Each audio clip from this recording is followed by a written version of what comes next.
Һәләтле яшьтәр менән эш хәзерге заманы мәгариф системаһында өстөнлөкле юнәлешләрнең береһе булып тора.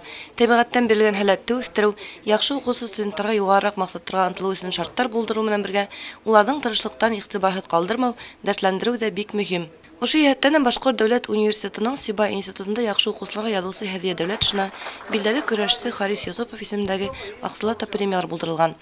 Берничә студент кала хакимияте башлыгының премияларына лаек булды. Түләүле нигездә белем алучыларны бюджет формасына күчерү дә студентларга зур ярдәм булып тора. Яңарак 9 студент ошондай бәхеткә өлгәште. Әлбиттә, мин шундай каванышлы яңалык ишеткәндән һуң бик нык кавандым. Зур рәхмәт әйткем килә Рөстәм Ришатовна һәм бөтә укытучыларыма, кемнәр миңа ярдәм иткәннәре, ярдәм кулын һуҙғандары өсөн, мине авыр хәлдә калдырмагандары өсөн. Әлбиттә, бында былай еңел генә бюджетныйга күсеүе еңелдән булманы. Уның өсөн яхшы гына укырга түгел, әлбиттә, спорт ягынан да һәйбәт шөгыльләнергә кирәк ине. Бөтә конкурсларда ла катнашырга кирәк ине. Быга тиклем мин түләүле формала укып килдем һәм бүгенге көндә бездә бюджетка күчерделәр. Бындай хәбәрне ишетүемә бик кыуандык, әлбиттә. Быга хәтлем коммерциялау уку Аксалата яктан кыенлыктар килеп сага торгайны. Институт администрациясына бик рәхмәтлемен мине бюджетка күчергәннәренә һәм укытучылардан Алла бирһә ышаныстан акларбыз. Түләүһез нигездә күскән студентлар хукук, педагогика, гамәли математика, технология факультетларында белем ала. Быга тиклем уларга түләүле нигездә белем алу факультетына карап елына уртасы 50-60 мең һумга барып төшкән. Хәзер инде студентлар бушлай һәм хәтта стипендия алып уку мөмкинлегенә ия.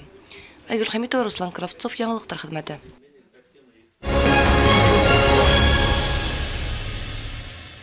Тарих менән кызыксыныусыларҙы яңы осрашыу көтә. Был юлы Сибай ҡалаһының туған яҡты өйрәнеү китапханаһына Бөйөк Башҡортостан, Башҡортхан, Урал һәм Волга буйы халыҡтары тарихына яңы ҡараш һәм башҡа китаптар авторы Йәткәр Бәширов килә.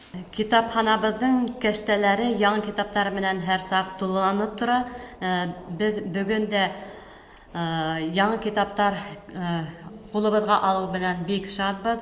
Бына әлеге көндә социология фәндәре кандидаты, Башҡортостандың мәҙәниәт хеҙмәткәре, тарихсы Йәткәр Бәшәровтың Бөйөк Башҡорт иле һәм Башҡорт ханы тигән китаптары ҡулыбыҙға алдыҡ. Һәм ошо китаптарҙың исем туйында Туған яҡты өйрәнеү модель китапханаһында 31 октябрҙә сәғәт 5-тә үткәрәсәкбеҙ. Йәткәр Бәширов һөнәре буйынса инженер-механик. Оҙаҡ йылдар Татарстанда сәнәғәт өлкәһендә хеҙмәт итә. Тарих менән ҡыҙыҡһыныуы, ауылы һәм үҙенең шәжәрәһен өйрәнеүҙән башлана. Үҙенең китаптарында башҡорт нәҫеленең, ырыуының, ырыуҙар тарихын яҡшылап өйрәнә.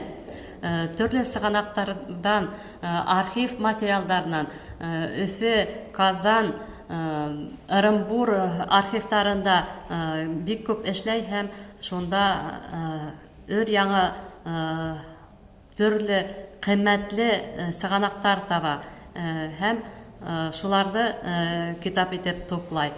Йәткәр Бәшировтың китаптары Волга, Урал һәм Көнбайыш Себер халыҡтарының урта быуаттағы этник тарихын өр-яңы күҙлектән өйрәнеүсе монография булып тора тип билдәләй тарихсылар. Уның хеҙмәте тарих менән ҡыҙыҡһыныусыларға, крайды өйрәнеүселәргә тәғәйенләнә. Тарих менән ҡыҙыҡһыныусыларҙы, крайды өйрәнеүселәрҙе, башҡорт әҙәбиәте, тарих уҡытыусыларын саҡырабыҙ. Һәм ғөмүмән халҡым тип, йөрәгендә башҡорт халҡын тип йәшәгән шәхестәргә барыһына ла был сара бик ҡыҙыҡлы һәм фәһемле булыр тип уйлайбыҙ.